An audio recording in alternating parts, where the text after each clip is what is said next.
could be a 10,000-foot view or 10-foot view, stepping back from what we're experiencing right here in this body right now.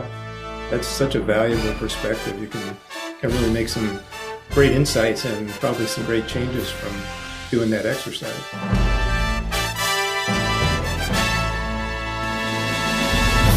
Cue music.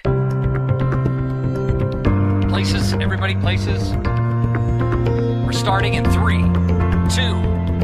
Welcome to the Autoimmune Hour, where we look at the rise of autoimmune disorders. I've brought together top experts that range from doctors, specialists, nutritionists, researchers, and even those recovering from autoimmune to bring you the latest, most up-to-date information about autoimmunity and how to live your life uninterrupted. Thank you for joining us here on the Autoimmune Hour with Sharon Sayler. Always seek sound legal, medical, and or professional advice regarding any problems, conditions, and any of the recommendations you see, hear, or read here on the Autoimmune Hour, Understanding Autoimmune, and Life Interrupted Radio. Join the Autoimmune Hour's Courage Club. Sign up now at understandingautoimmune.com. Now, back to your host, Sharon Sayler. Welcome, everyone, to the Autoimmune Hour. I'm Sharon Sayler from SharonSayler.com, and as always, it's my honor and pleasure to be with you here on another brand new episode, and I'm so excited. I've got some friends back in the studio. I can't wait. And, I'm loving catching up with people. I lost track of some of my dear, dear friends during the pandemic, and now that we're out of it, I think we're all reinventing ourselves. So I wanted to talk to a couple of my dear friends that are always just a plethora of fantastic ideas, doing so many wonderful things. Plus, I'll share a little secret in a little bit because I want to call one of them out on an amazing job they did. So anyway, let's get an introduction for him so we can start talking to him right away. Because one of the things I want to talk to him about is resilience. I think that's how bouncing back is the big thing. So first, you probably will remember from past shows when we had Tamara on, and she spent her entire adult life evolving personally and spiritually, and her daily practice of moving the body and spiritual readings and meditation and prayer have transformed her life in miraculous ways. And now she's sharing that with others. She has a new YouTube channel out. I'm going to give you the URL, but I'll also put it over at Understanding Autoimmune. Tamara Green, ACIM. If you just, search for that on YouTube, you'll be able to find this wonderful discussion and lessons on the Course of Miracles. And then let's jump to her partner, David Dachinger. He's a retired fire lieutenant and EMT with over 21 years of a leader in emergency services. And you might remember that we've had David on the show, David and Tamara on the show, because David is a thriver after a diagnosis of stage 4 cancer. And he's still thriving. He's still going strong. And now he's the producer and host of this amazing podcast. Some people, when I first heard about the topic, I thought that's incredibly focused, but I've listened to the shows and it's so relatable. I could look at it kind of like the Autoimmune Hour. You don't have to have autoimmune to get something from our shows. And his new podcast is called Responder Resilience. And it's for people who are from the emergency services community, but it's all about heroes and how they get through all sorts of things in their lives. So, and David's also a 2-time Grammy Award-winning nominee. And if you listen really closely to some of the promos and the voiceovers, you'll hear his beautiful music in the background. So we're going to talk about that too. So much to talk about. Welcome to the show, guys. So happy to see you. It's so good Great to be here with you, Sharon. Oh my goodness, I don't know where to start. Just so much going on for all of us and stuff. But first, kudos, Tamara, for the awesome YouTube channel. I'm really enjoying your insights and walking away with great tips all the time. I had read the book Course of Miracles a while ago. I have to be honest, more than a while ago. It's been out for a while. And when I'm watching these, I'm going, yes, I forgot about that. Or yes, I need to take that back up. So thank you for sharing that.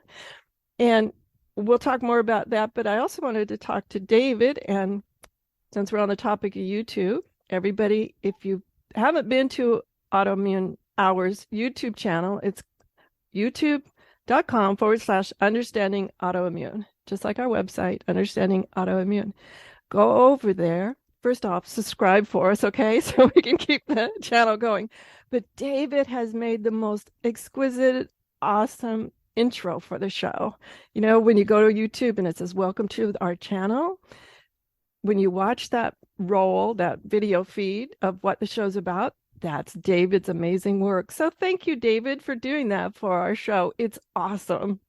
Yeah, it was fun, and it was a pleasure to do it with you, to play with you in that realm, Sharon, to like co-create something, right? I think we're blessed when we can create something with friends and people who are like-minded and doing good work in the world. So it was absolutely an honor to work with you on that. And you made it so easy, and you made me look intelligent. So bravo.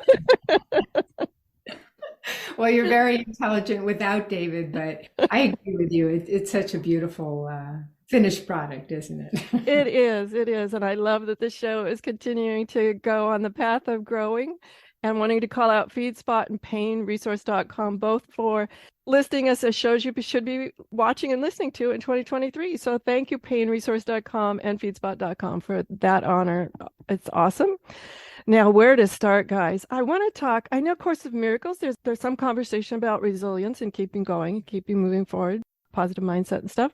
You guys share with me, what are your definitions of resilience? Well, I think we can tie this into current events in terms of the pandemic we've all been through, or we could tie it into personal journeys that I think everybody's on a personal journey of resilience, really. It's really maybe which way which direction you're facing at the moment. But to me, resilience it's reinventing. It's having that opportunity to take the lessons and experiences that we've learned and see what worked, what didn't, and then what can we change? What other choices can we make? What other possibilities can we bring into our reality to do it different and better, or just, elevate our life? And so to me, resilience is really about reinventing and having that opportunity to play in the kind of realm of possibility. Mm-hmm. And speaking of reinventing, that is what A Course in Miracles really is about. Well, maybe not reinventing, but unlearning all the stuff, the crap. Unlearning. Unlearning. Enlightenment is not a learning, it's an unlearning so that we can, get through the dark clouds and see who we really are and operate from that place. So resilience, when we're not feeling resilient, we are very much in fear. But resilience means, to me, it's a sense of, I don't even have to understand this, but I got this because, God in the universe has my back. And I know that, that sense of faith gives you a real powerful sense of resilience. And of course, A Miracles is taking us out of fear and into love, which they actually refer to as the miracle, out a mindset out of fear and into love. So that's my definition of resilience. Wow. Okay, I got to ask this question then. I had been told that resilience and courage, a few of the other kinds of words that I kind of placed there along that with commas, is feeling the fear and doing it anyway. There's probably more to it now after I've heard David and I've heard Tamara tell me their interpretations of the word resilience. It sounds so much bigger than that. Well, I think really depends on the definition of the word fear too, right? When fear tends to encompass, all this negative kind of approach, right? Negative mindset, being in an adversarial position, things, attacking us, being in a protective position. But what if fear is more about excitement and the fact that, something different is happening that we're not used to, but perhaps we can embrace that in some way. And that takes us to the next step we need to be at, which is the same thing as saying, go out of your comfort zone, go through the open door, just move out of fear into some kind of, let's check it out. Let's see what's on the other side of this. And my definition of fear is the absence of love. So what do I mean by love? There's so many different, if it's even fair to say this about love, but there's so many different virtues or ways of looking at love. Compassion, curiosity about the other person or toward yourself, interest, gratitude, forgiveness, right? There's all these different aspects of love that we can always put into a situation of fear. And I agree with David, when we're growing up and we're like, maybe we're on the little merry-go-round thing on the playground, and we're hearing our mother in the background going, be careful, be careful. And we're having this really great time. It's so much fun, but we're getting the message. Wait, maybe I should be afraid of something. Wait a minute. So we're really in excitement, but we kind of learn, we get these conceptions that maybe I'm doing something that's really, not good for me and something to be feared.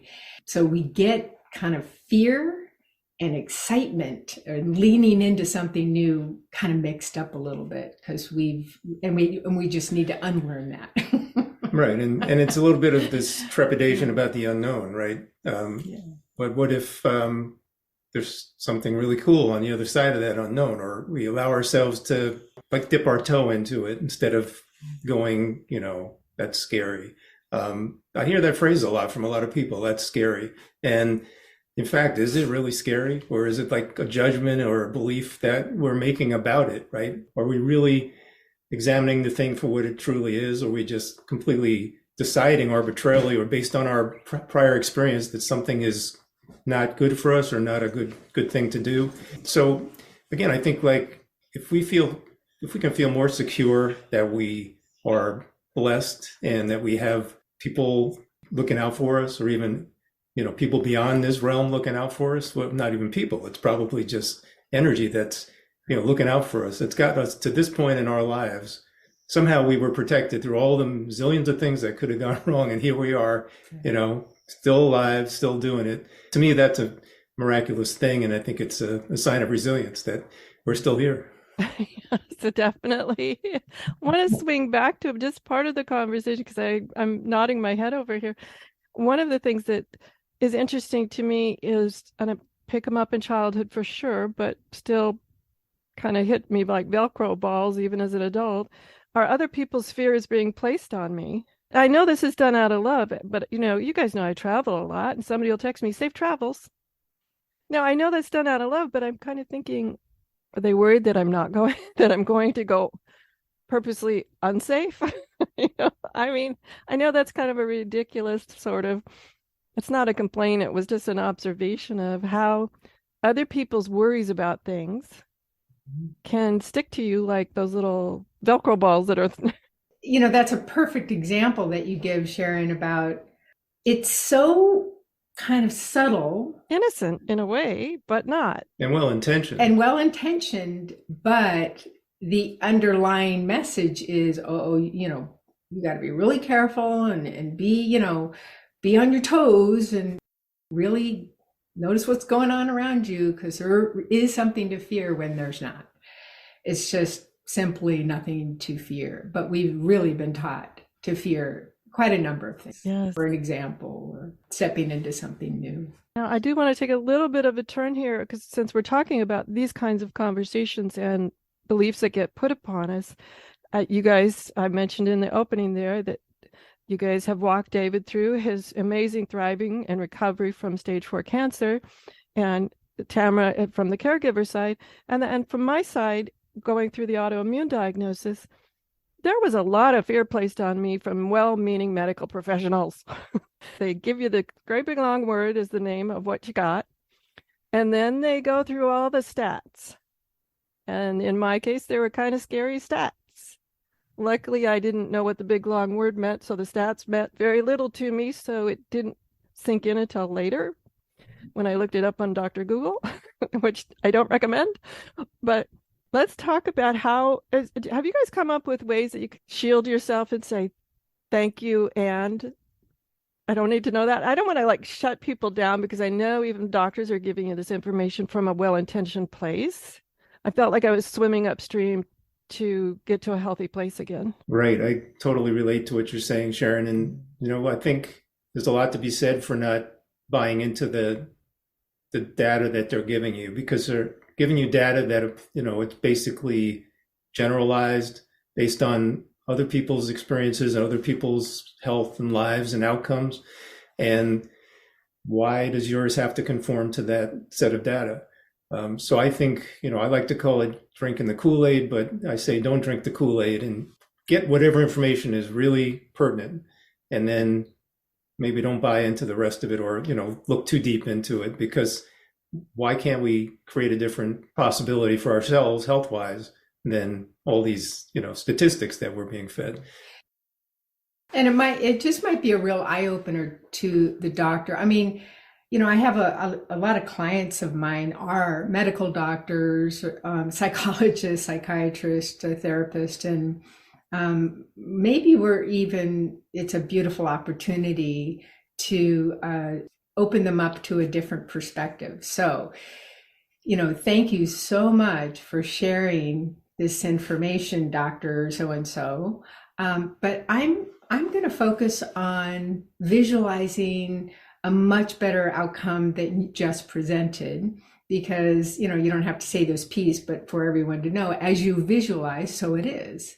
So thank you for this information, but I'm going to choose to spend my energy on what it is I'm deciding to experience instead, something like that. And then it just might make that doctor think, wait a minute. And at a minimum, it takes your own unconscious mind and goes, yep, I'm on board with the positive. Right. Let's focus on what's possible.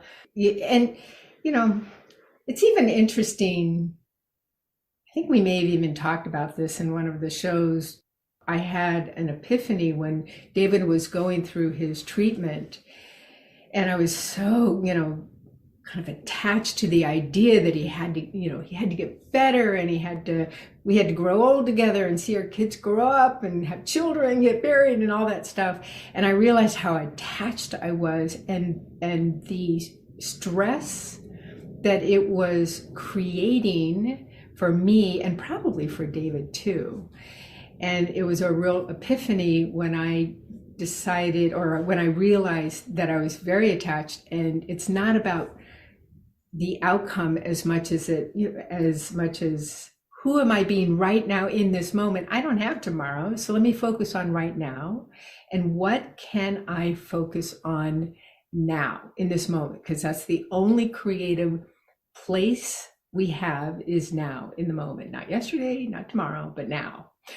In other words, we're literally creating our tomorrows by what we're focusing on now. So let me focus on being present and loving and helpful, and maybe getting curious, like, my beautiful body, what do you need from me? What are you trying to tell me? What are you trying to teach me? I'm listening. I'm all ears. I'm right here with you right now. I love that idea of an attachment to an outcome, how that can really impede our growth and impede other possible outcomes.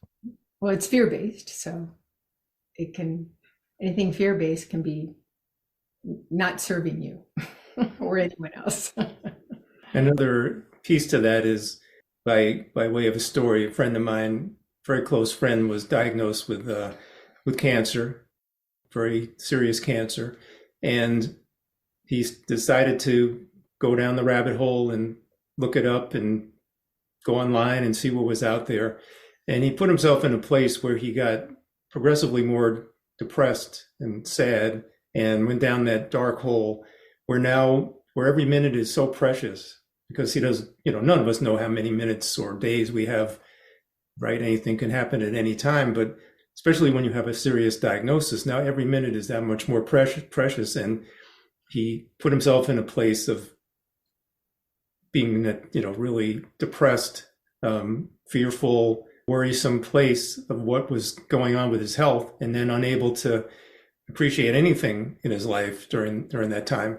Now, the flip side of that, which is not helpful, is now we're putting ourselves in a stress mode, and we're creating hormones and immune suppressing condition in our body by being so stressed out and so worried, that now we've kind of hampered the resiliency of our own body. So it's kind of like a downward spiral that's, not in our best interest. So just to say that, I think in our times like that, when we receive such, difficult news to process, we need to do everything we can to shift into the most positive space possible, not only to enjoy our life at that moment, but also to do the best thing for our body to be resilient and able to, bounce back from whatever treatments or whatever, disease process we're working with. Yeah. Perfect example that has to do with David. When he was going through the beginning of the treatment, the doctor said, well, you're going to lose a lot of weight and you're probably going to need a feeding tube, and you may have to be hospitalized, there may be some infection, da da da da da. And he literally walked out of that meeting saying, I'm not going to get a feeding tube, I'm not going to go to the hospital, I'm not going to get an infection, I'm not going to lose so much weight, no, that's not going to happen for me. And sure enough, he didn't have any of the things that were typical of that kind of pretty harsh treatment, to the mouth, to the tongue, to the neck, to the teeth, to the gums. And yeah, so this brings up the question, can resiliency be contagious? David, with his resilient attitude, did it kind of like rub off on you, Tamara?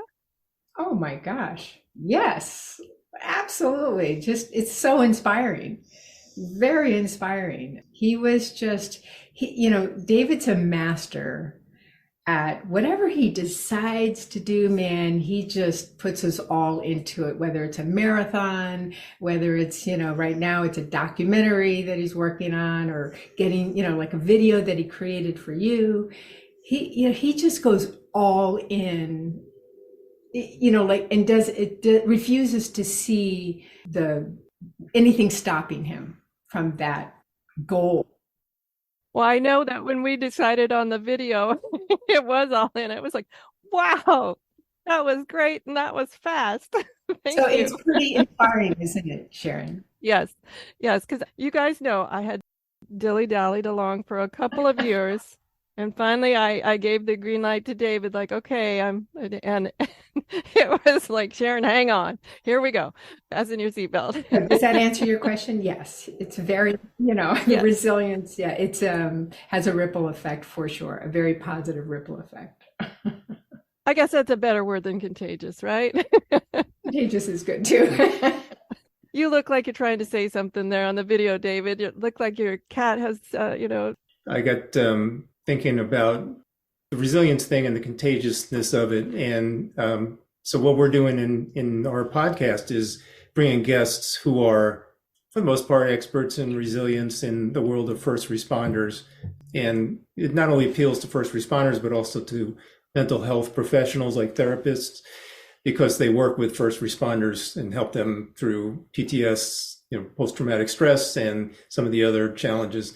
And what we're seeing is exactly that. It's a ripple effect of bringing guests who are presenting their amazing information, that their missions, what they're doing out there in the world. And the feedback we get is, this is inspiring. This is helping open conversations and change the culture where before we wouldn't consider, mental health was something nobody wanted to talk about. So just to say that, I believe you're on the right track by saying it can be contagious to share resilience, or to be a living example of resilience.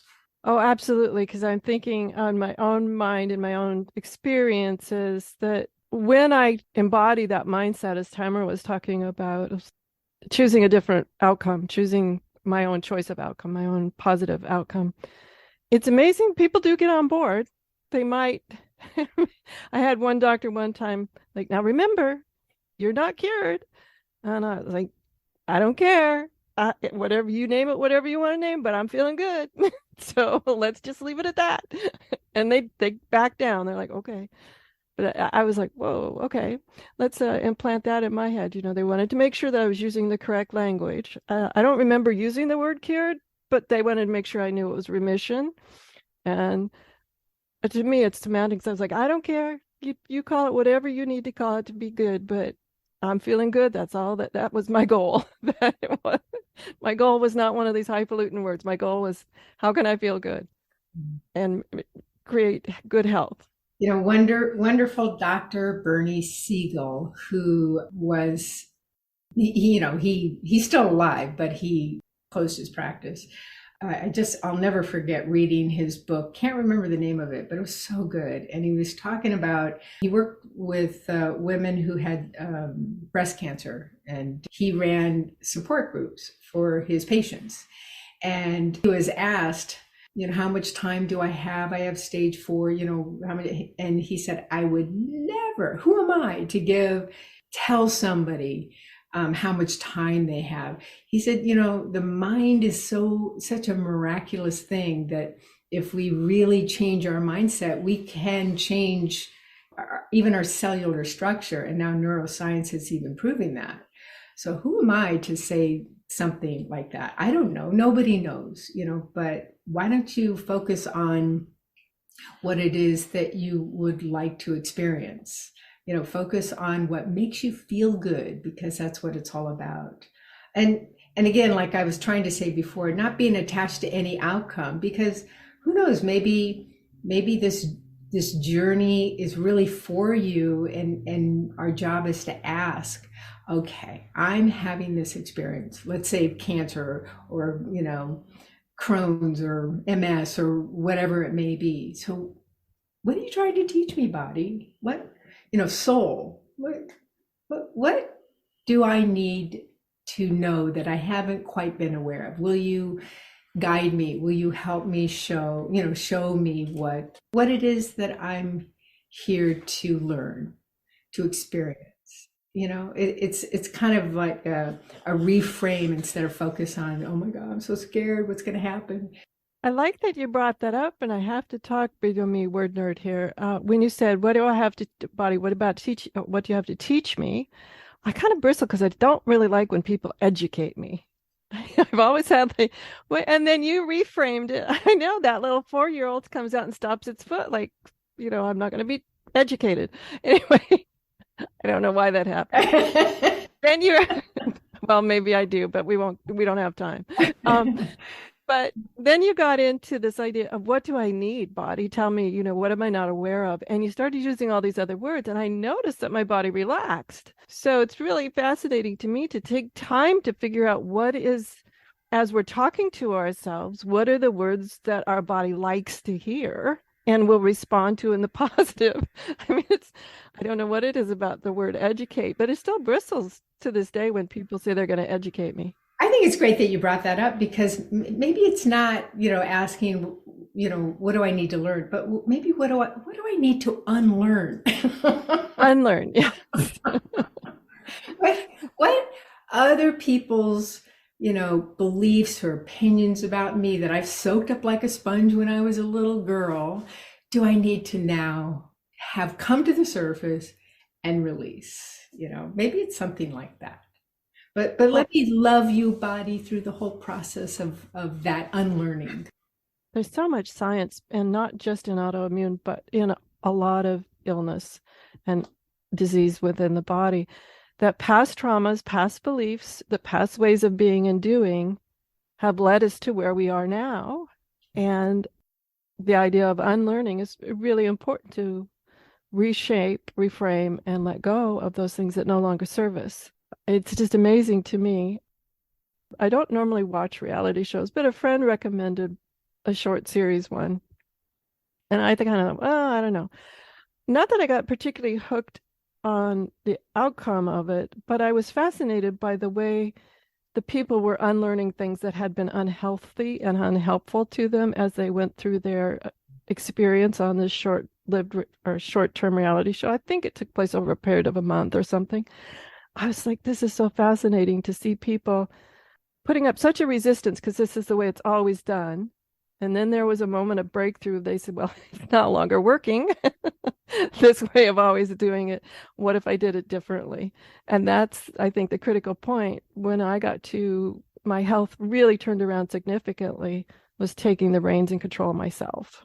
Let me take off these pair of glasses, how I viewed, because that's how I was taught to look at things. Let me take those off, and maybe I should, or could, I hate the word should, but maybe I could see through the eyes of the universe, through love. Maybe I can see through the eyes of love. Let me see this situation through the eyes of love. What shows up for me then?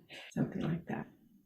Absolutely. I also like to go to the observer position, looking at Sharon over there in that exchange with person or whatever they're doing. And I had a mentor tell me this years ago, and I take it to this upper level. They were talking about the here and now when I was learning to be a public speaker about videotape yourself and then coach yourself in the third person. But I do that also when things aren't, I can't quite figure out what's going on and what's my next course of action, like what's the next step. I'll pop myself into that observer role and I'll say to that person over there, which of course is me, say, if I was to coach Sharon, I would, and then I'll say something from all my coaching training that hopefully is relevant. And it's fascinating how there's less resistance when I'm coaching Sharon than when I'm trying to quote unquote change myself.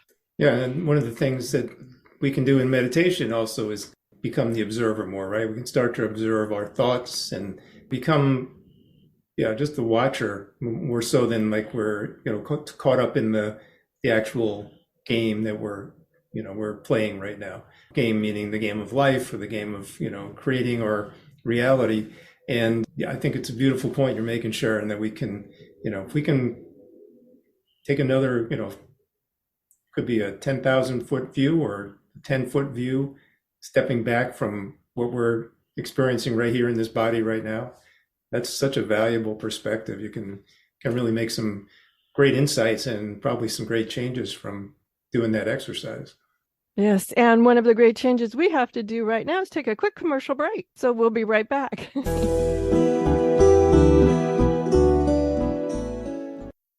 The Autoimmune Hour will return after these messages from our sponsors. It's great sponsors like these that keep this show coming to you every week. Be sure and stop by understandingautoimmune.com to learn more. Your conscious lifestyle on steroids.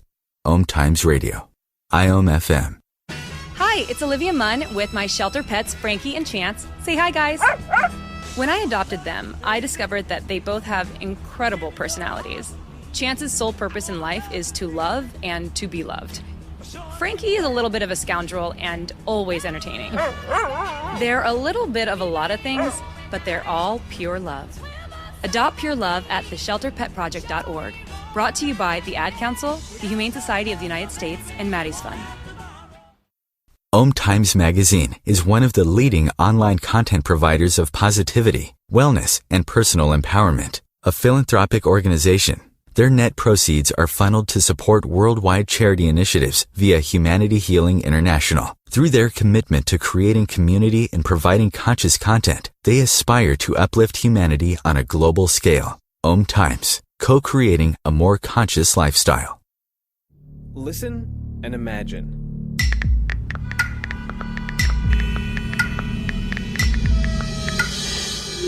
It takes 5 seconds to send a text, and for those 5 seconds, you're driving blind.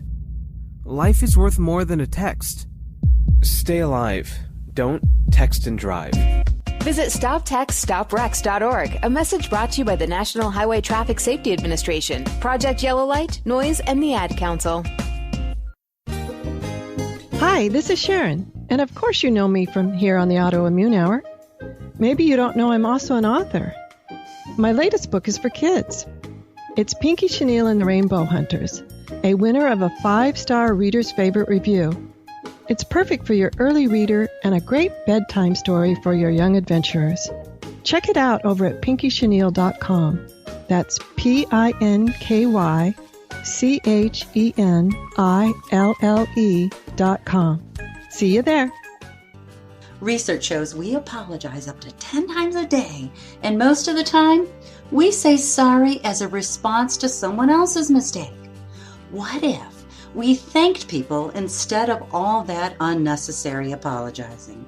So instead of saying, sorry, I'm rambling, you say, thank you for listening. Join us at projectforgive.com, a free, non-religious resource on global forgiveness.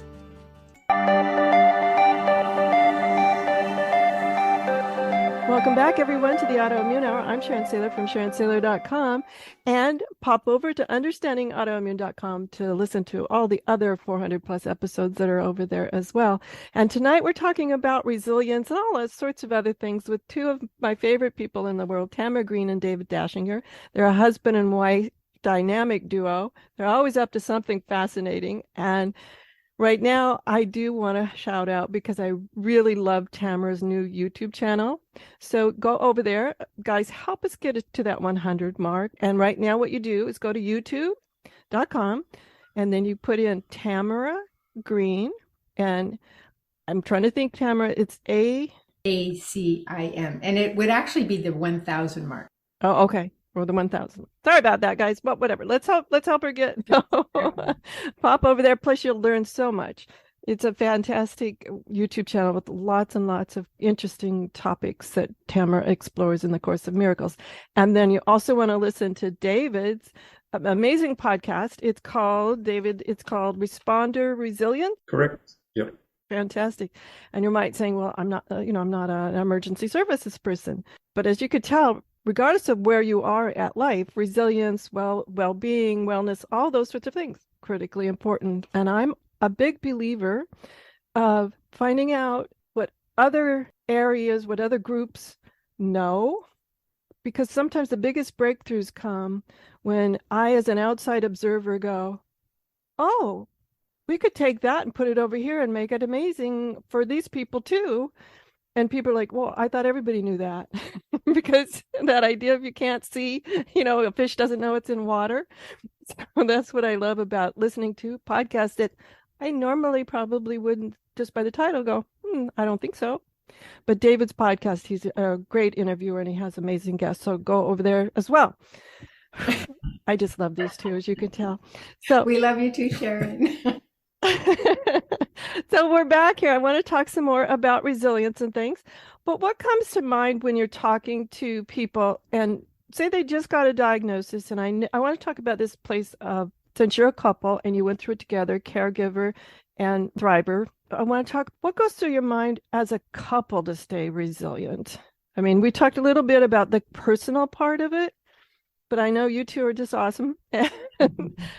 Was there specific things you did to stay resilient as a couple? Because I can imagine, retreating to your own corners, just, Yeah, absolutely. And some of this has to do with, we've received a diagnosis. If we're working within the traditional medical structure, they're putting together a treatment plan. You're, going in for checkups and scans and whatever you have to go through diagnostically, and then whatever your actual medical treatment is. And that's fine. But what we tried to do, and I think we were successful, is to empower ourselves in that journey as well. So what that looked like was, okay, we're going to let the doctors do what they do, and they did a really good job, but we're going to also do what we can do to reinforce, the wellness piece of this.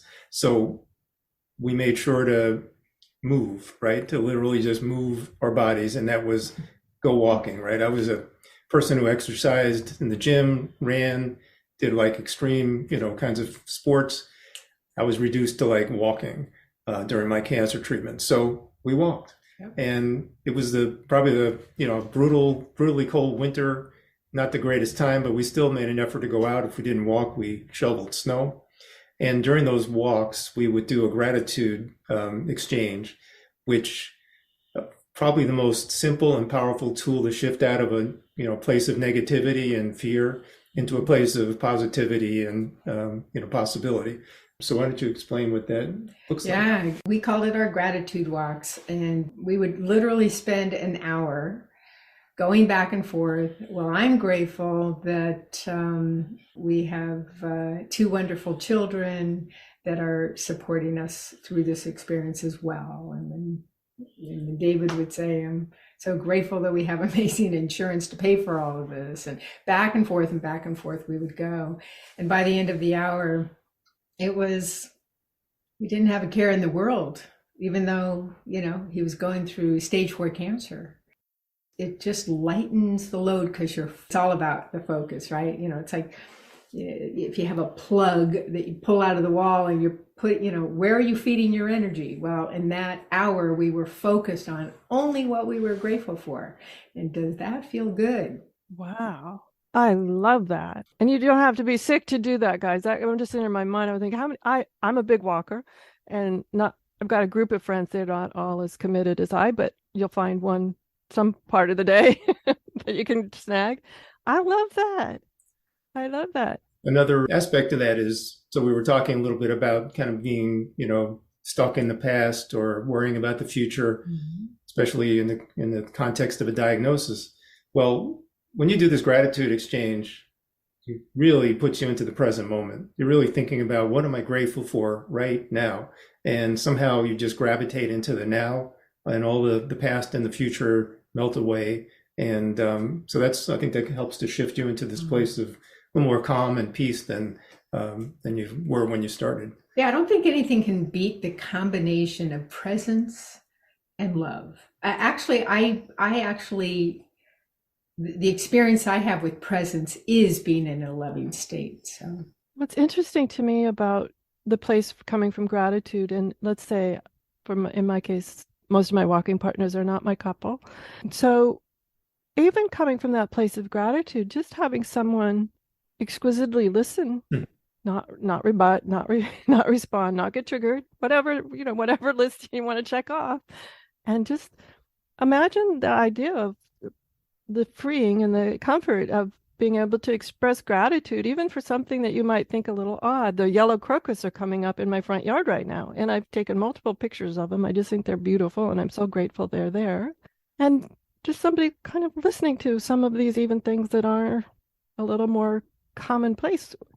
I just imagine the healing after that walk of just knowing you've been heard.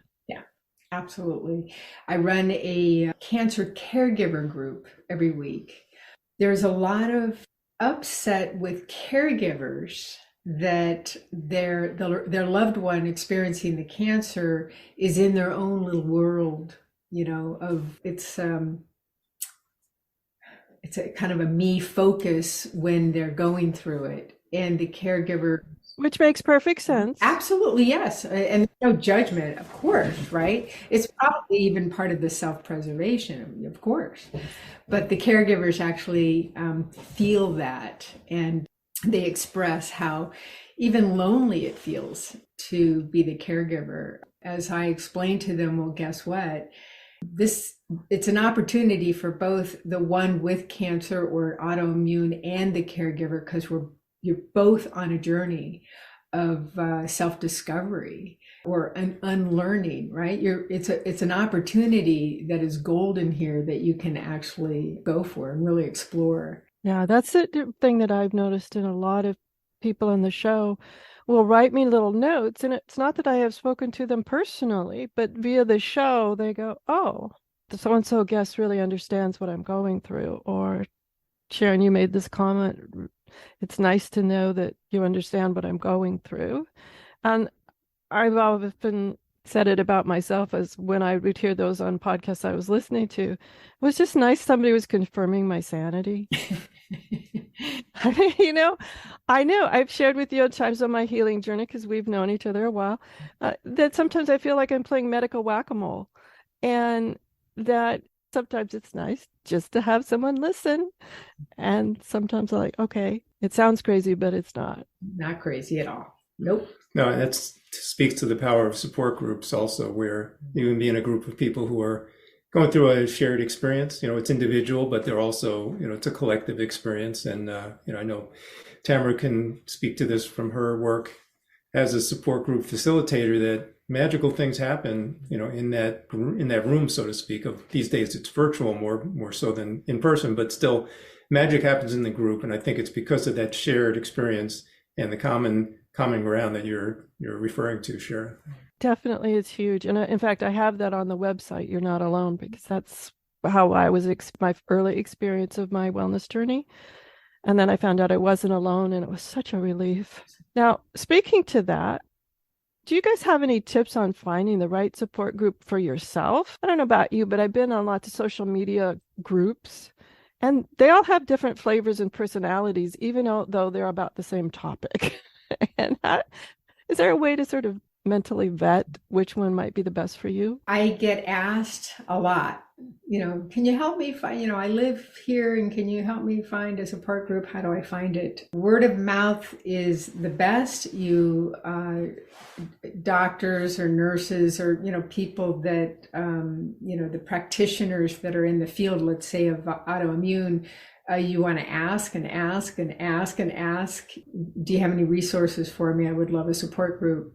I've been a facilitator. I guess it's been 6, almost 7 years now, something like that, for a cancer support group called organization called Gilda's Club. And you may want to ask for, the association affiliated, whether it's MS or whatever, you ask the associations, can you recommend some support groups? That's usually the information that I give, and sometimes there's success, and and sometimes there's not. But you've got to keep asking and don't give up. Keep looking. Yeah, absolutely. But I felt that way about my medical professional team. I've gone through several medical professionals that were highly qualified on paper, and honest, great people, but just didn't get me. Yeah. There was a mismatch, and maybe our belief systems or whatever it was just like a mismatch. And so, a couple of times they fired me and a couple of times I fired them. It didn't matter. And now I have an amazing team that gets me and understands my goals and what those goals are and stuff. Now we're down to just about 5 minutes, guys. I've taken you. I love that you're just willing to strap on and go through this roller coaster with me of the show. But I do want to open up time for both of you. What would you like to share with the community? Just any final tips, questions I haven't asked, or sure, I want you to shamelessly self-promote both of your shows because they're both awesome, and I think they really deserve to be listened to. I think just referring back to a couple of things we talked about earlier, particularly, how our body may be actualizing some of the beliefs and traumas that we've experienced in terms of manifesting as an illness or a disease. And that's, in our podcast, we speak with many first responders who experience trauma on a daily basis as first responders. And in the course of a career, they experience almost a couple of hundred of critical incidents, which are, mega traumas, so to speak. It could be pediatric death. It could be a really horrific car accident or a suicide or something like that. And there's a modality called EMDR. I'm not sure if you've covered it on the show, but it actually helps first responders to move through these post-traumatic stress that they've accumulated from multiple traumas rather quickly and very efficiently. And I bring it up because, in the general population, I think a lot of people also experience traumas, whether it's childhood trauma or something that happens in adult life. And I would say that EMDR is something to consider as a way to work through that trauma and to, basically put it into a place where it's no longer got the energetic charge that it's, taken hold in your life. And that could, be another step towards taking care of our body, taking care of our health, and to, to honor the body's resilience by handling the traumas and through this EMDR therapy. Wow. So the community probably knows I believe in synchronicity. David, 2 shows ago and last show, both guests mentioned EMDR. So, no, I have not talked about it, but yes, universe, I'm listening. I will seek out an expert to be on the show. I listen for these patterns that happen, and that one, I was just like, okay, this is interesting that for 3 shows in a row, that topic has come up. Wow. Okay, I'm listening. Right there. It's probably not a popular topic, but I just want to, I don't know if topic is the right word, but I want to plant the seed on this so it can just germinate that's interesting that Tamara said that. So from a spiritual perspective, we are a spirit that is eternal, and we come into this experience called human being on the earth in a body, right? So our body is not who we are. It's ours, but it's not who we are. Who we are is the spirit, right? So when you're looking through the eyes of the body, that is when there's a lot of fear that comes in, and worry and anxiety and fear-based thinking and that sort of thing, because it's the wounded ego that is very much connected with the body and really wanting to control the body, right, in terms of what it wants you to focus on. But if you can actually see through the eyes of spirit, your highest self, the wise one within you, the part of you that actually knows all the answers to all of your questions, because it's just, again, it's an unlearning to kind of uncover all the preconceptions that we've had throughout our life. And we begin to see through the eyes of our spirit self, our highest self, our authentic self. Oftentimes, it just seems to create a sense of calm, possibility. And when you connect with that, that true self of you, you really are in a loving state. So it's another way of seeing through the eyes of love. Wow. Love that. Thank you. Thank you guys both. We're just about out of time. I want to say once again that it's YouTube, Tamara Green, ACIM, and then David's podcast is called Responder Resilience Podcast. So check those both out.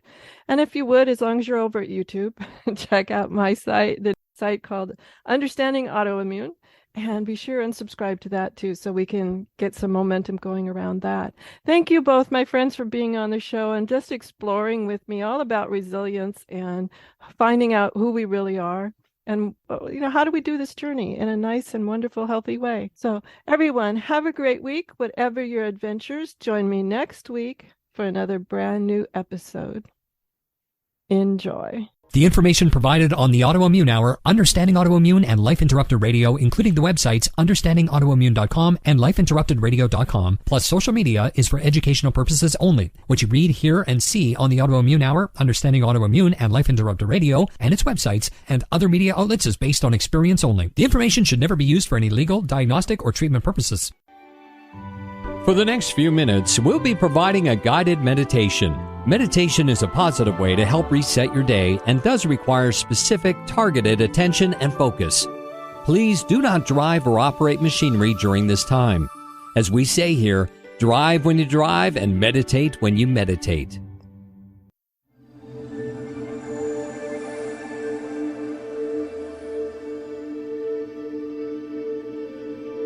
Find a comfortable spot.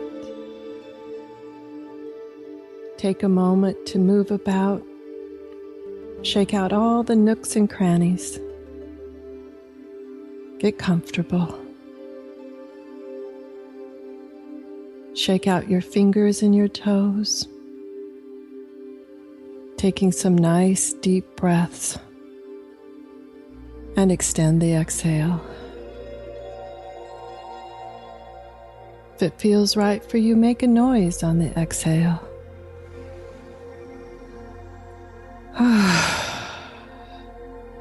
Great way to let go of any last little stress. In the next few moments, go to your favorite spot. You know the place. Real or imaginary doesn't matter here.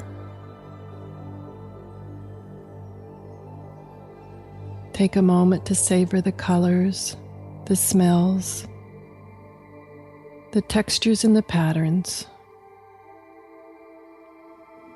Continuing to breathe deep and extend the exhale. Clearing your mind of any little thoughts that are just wandering through.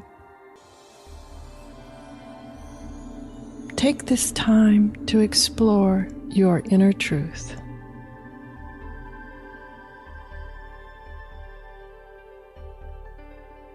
Continuing to breathe deep as you explore what is true for me.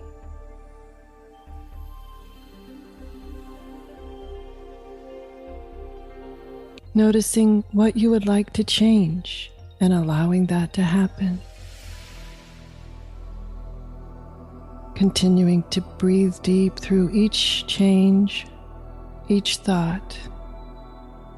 As your inner truth begins to take shape, continue to let creativity and imagination guide you. That's right. Let it go. Continuing to breathe deep. Anything that no longer works for you, let it go. Keeping only that which is for your highest good. That's right. Take all the time you need in the next few moments now to thank those parts of you that shared their inner truth for you. That's right. Thank each and every part for sharing, knowing that you can come back here at any time to continue this exploration. Anytime, anywhere. Giving gratitude for this moment, this place, and this time. Take some nice, deep, cleansing breaths as you begin to come back to the present moment. Right here, right now. Alert, awake, and ready to begin again. Eyes wide open. Nice deep breath to welcome you back. That's right. Welcome back.